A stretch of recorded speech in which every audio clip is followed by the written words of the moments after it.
I, a pastor, serving God for 32 years.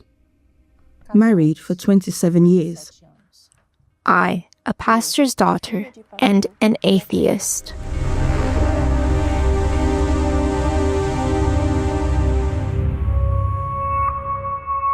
When Esther was born, she was very loved and very cherished, both by me and by him. She was a happy, joyful little girl, always playing. For example, when I got home, she'd run to hug and kiss me. She was very passionate about the work of God. Passionate. Here, look at this photo. Can you see it? This was one of the churches we served in. Esther loved it. It was a beautiful thing to see.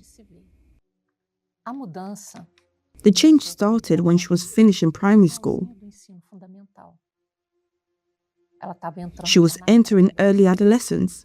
From then on, we began to notice certain changes in her behavior. Then she started secondary school. She really wanted to go out to see her friends. At home, Esther began to show signs of aggression. That sweet, loving, friendly girl seemed to become an enemy. One day, she walked past me at home, and I noticed some marks on her leg. I saw the marks and asked, "What are these?" And when she raised her arms, I saw the cuts. I called him and showed him. I said, "These aren't just accidental bruises. She's cutting herself."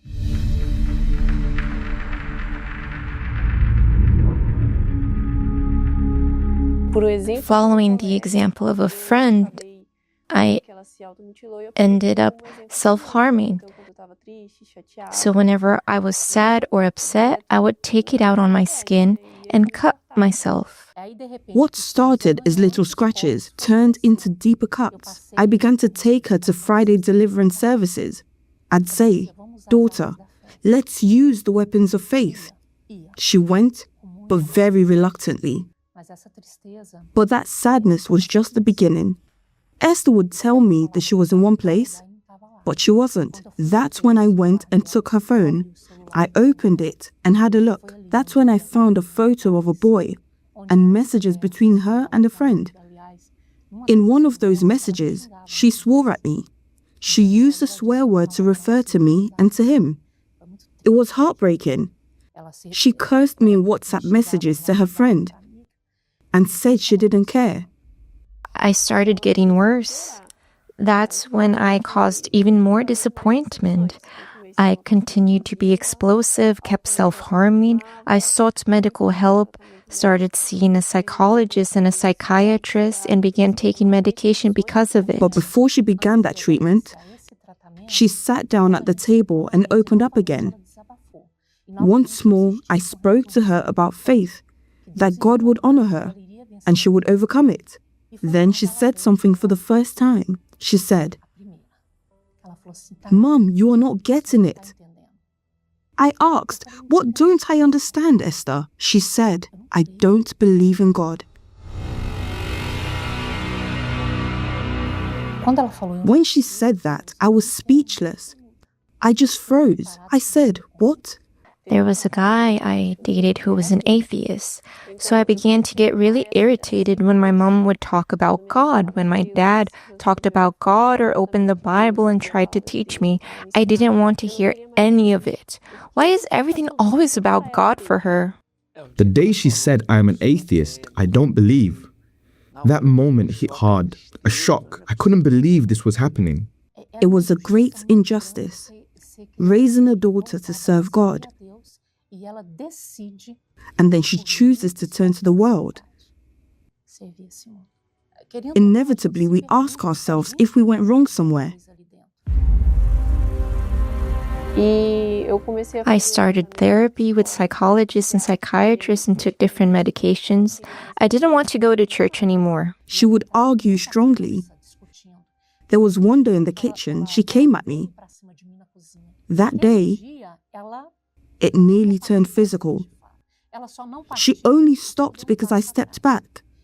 I tried to talk to her, and she slammed her arms down violently and said, "Mum, let me suffer for my own mistakes.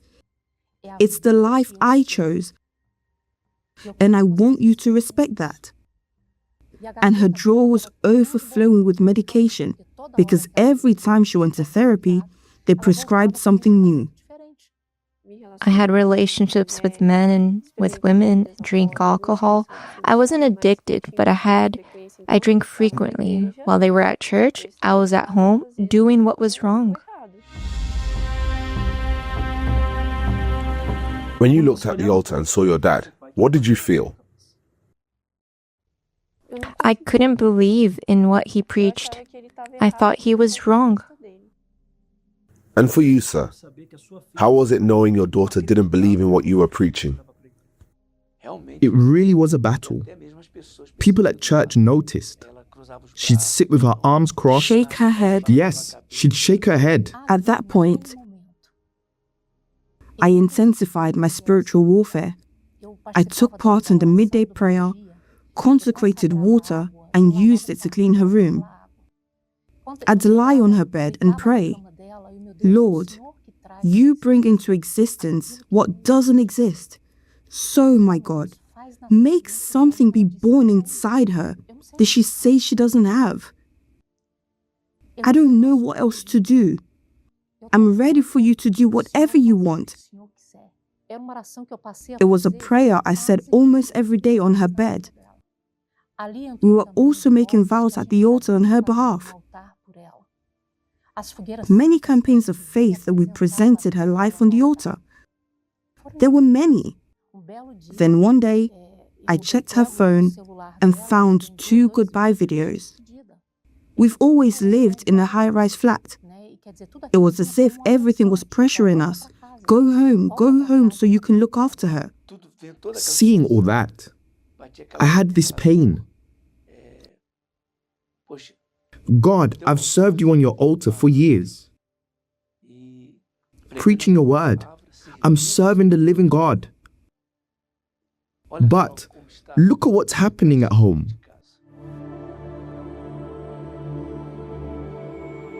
I was living practicing what I preached to the women in church. Perseverance, insistence, knocking on God's door. There was a campaign of faith. At this time, we were at the church in Santo Antonio. The purpose started and I had to climb the altar for her life. We needed a decision. We couldn't go on like that. With an atheist daughter at home, we needed divine intervention. There was no other way. So we climbed the altar for her life and for our house. Vem me ajudar, meu Deus.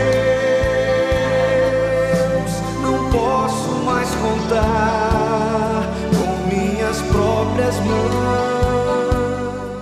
I surrendered that case to God. I said, God, I've already spoken. Now it's your turn to speak. After that campaign, one day I was in the kitchen and she came up beside me and said, "Mum, I need to tell you something." I said, "Go on, love." She said, "I was in the meeting yesterday. I was there when the pastor called people forward for prayer. When he called, I had the desire. I got up and started praying." I stood up, knelt down, and during that prayer, I heard God's voice. Without a doubt, it was God saying, "What have you got to lose?" That day was like a switch flipped. What am I doing? I looked at her and asked, "Did God speak to you, love?" She looked at me, then looked up at the ceiling and said, "I don't know. I think he did." I said, "Really? So, what are you going to do about it?" She said, "I've decided to stop taking the medication." That was the first thing she did. It felt like something had changed inside of me, like a light had come on, and it just grew from there. I used to lie, I stopped lying. That's when I started cleaning out everything. I began purifying myself. I started seeking and getting more involved because that day, when God spoke to me, I stood up in peace.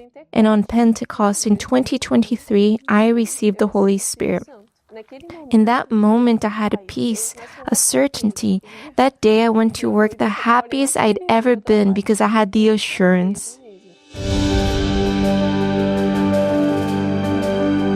I used to say I didn't want to follow the same path as my parents, but now I want to serve God too, on the altar. Now, there is happiness. Now there is peace. The joy of seeing her serving God, part of the group, full of the Holy Spirit, that's a great happiness for us. I spent so much time talking to her. We insisted on trying to make her listen, but when God stepped in, he only had to say 5 words.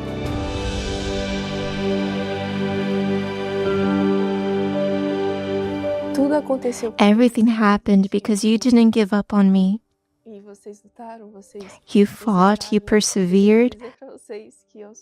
I want to say thank you for not giving up on me, for praying, for being patient. I'm very grateful. Thank you.